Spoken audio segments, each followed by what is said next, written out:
Bon la team, comme vous avez pu le constater, ça fait quasiment un mois que je n'ai pas fait de vidéo.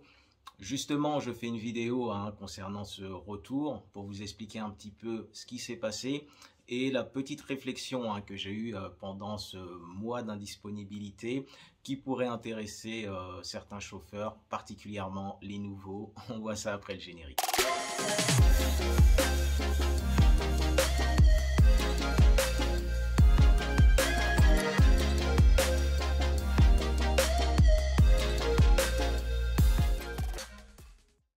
Salut la team, j'espère que vous allez bien. Pour ceux qui ne me connaissent pas, je suis Kalala, chauffeur VTC sur Paris mais également vendeur sur Amazon et investisseur en Afrique. Sur ma chaîne, on va parler d'entrepreneuriat et d'opportunités d'affaires afin de devenir libre financièrement. Bon, la team, comme je le disais en préambule et vous avez sûrement dû le constater, j'étais beaucoup moins sur les réseaux depuis quasiment un mois. Dans un premier temps, je tenais à remercier les personnes qui m'ont envoyé des petits messages pour savoir si tout allait bien. Donc j'ai pu leur expliquer quelle était la situation parce que ça n'a rien de bien secret. Pour résumer, donc je joue au foot assez régulièrement, enfin j'ai repris le foot assez régulièrement depuis quelques semaines maintenant, quelques mois maintenant si on peut dire. Et malheureusement, il y a un mois, lors d'un five, je me suis fait une très grosse entorse à la cheville droite où là, les ligaments ont été plus ou moins touchés et voilà, ça a été compliqué.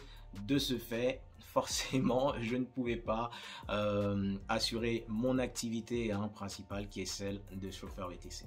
Étant donné que je suis de ceux qui pensent que rien n'arrive par hasard, je pense clairement que ce qui m'est arrivé, ça a été un mal pour un bien parce que ça m'a permis de faire le point sur plusieurs choses. Déjà, dans un premier temps, de me reposer, malgré le fait que même là encore, à l'heure où je vous parle, je viens de commencer les séances de kiné, donc voilà, j'ai pas encore retrouvé toute la mobilité concernant ma cheville, mais c'est en très bonne voie.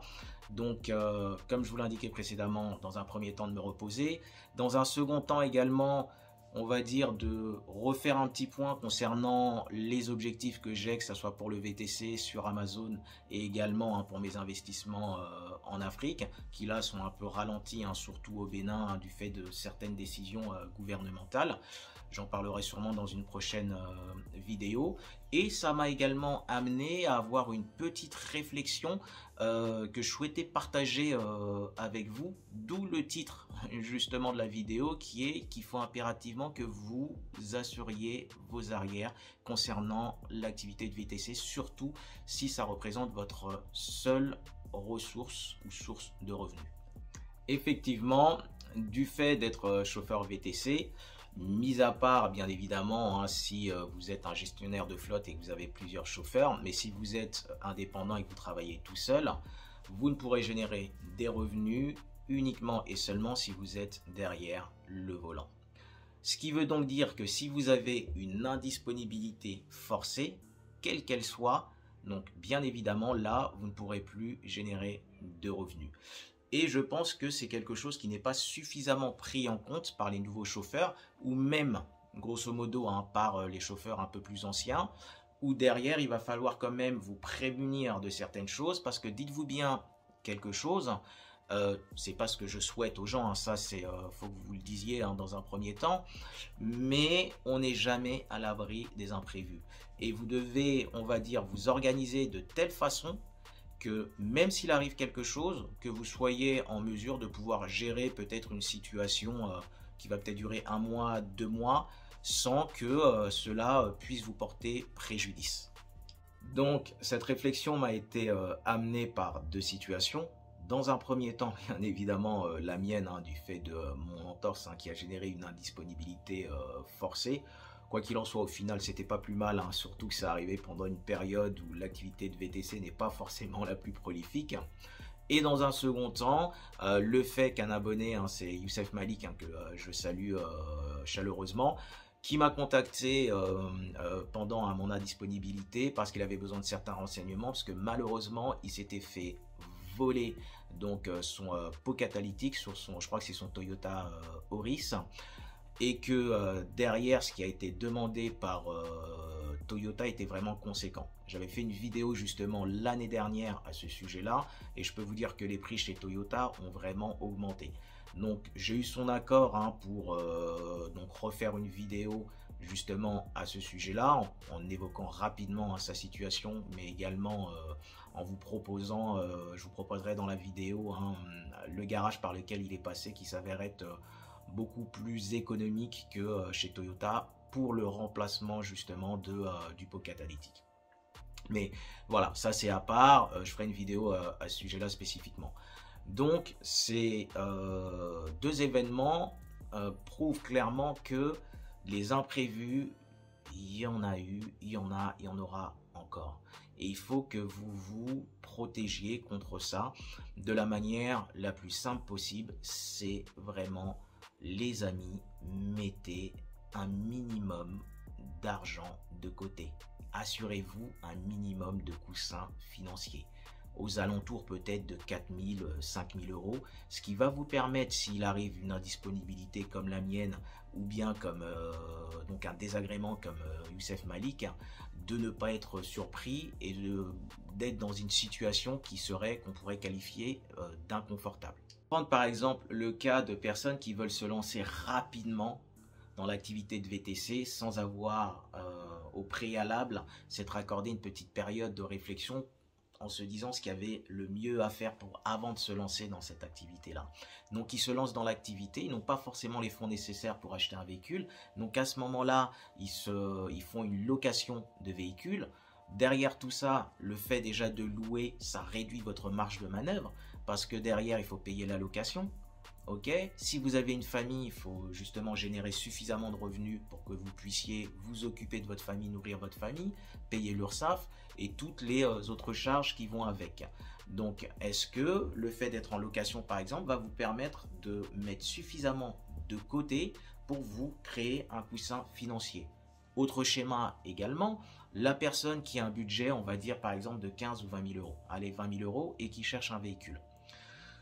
De mon point de vue, après ça reste que mon point de vue, au lieu de mettre 20 000 euros, tous vos 20 000 euros dans l'achat de votre véhicule, à la limite, fixez-vous peut-être un budget de 15 000 euros, d'accord, pour acheter votre véhicule, et derrière, vous savez que vous avez toujours une petite marge de 4 000, 5 000 euros au cas où un désagrément ou un imprévu pourrait arriver.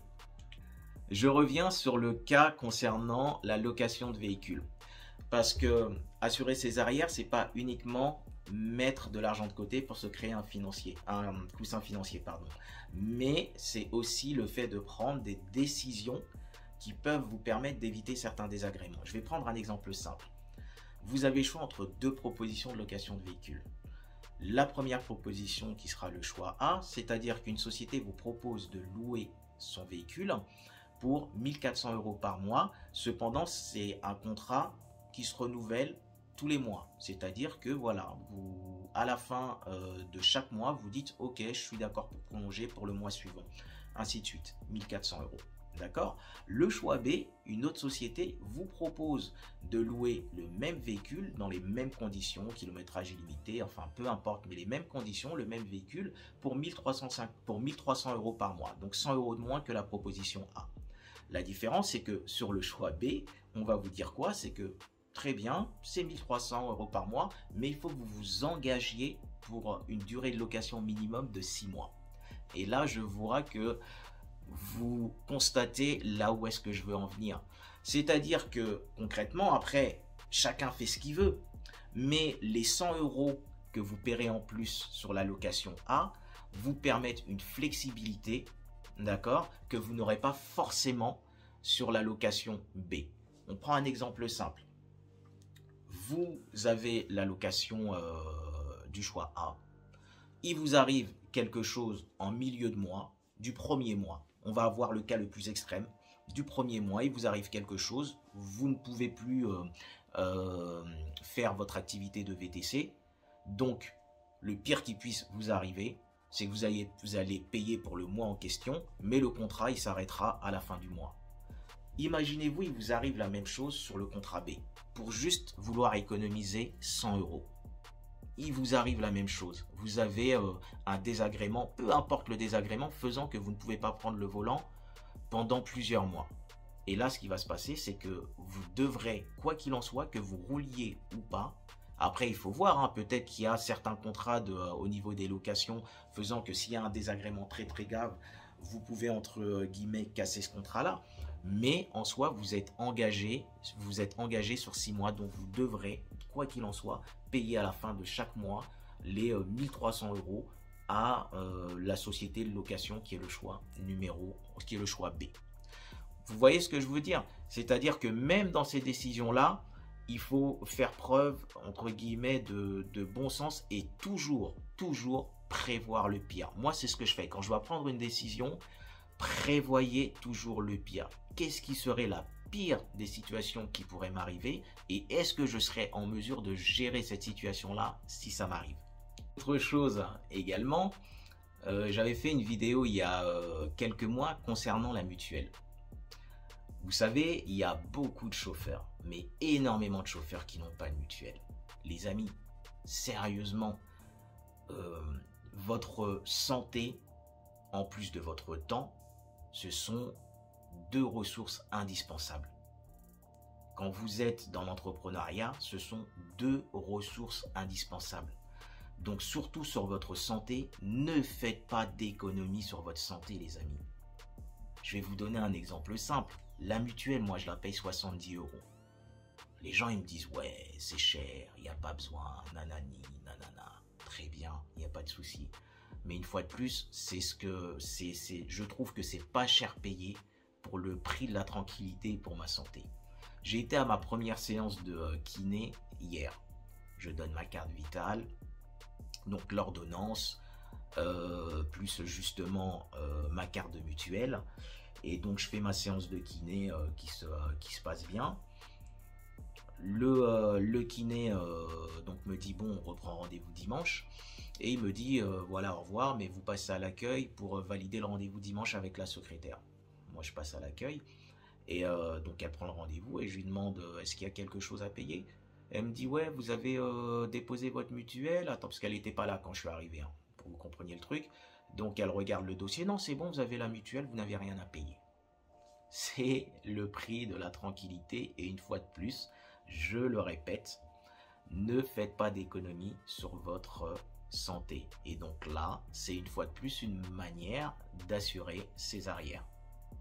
Donc voilà, là la vidéo elle touche à sa fin. J'espère en tout cas que cette petite réflexion sonnera hein, donc dans votre esprit hein, comme quelque chose à laquelle vous devrez vraiment faire très attention parce que les imprévus, hein, comme on le dit, c'est comme les voleurs, ça ne prévient jamais. Vous ne recevrez pas de mail, vous ne recevrez pas de fax, rien du tout, vous êtes pris de court et il faut, et j'insiste là-dessus une fois de plus, faire le nécessaire pour à minima pouvoir se prémunir du mieux possible de ce genre de situation que sont les imprévus.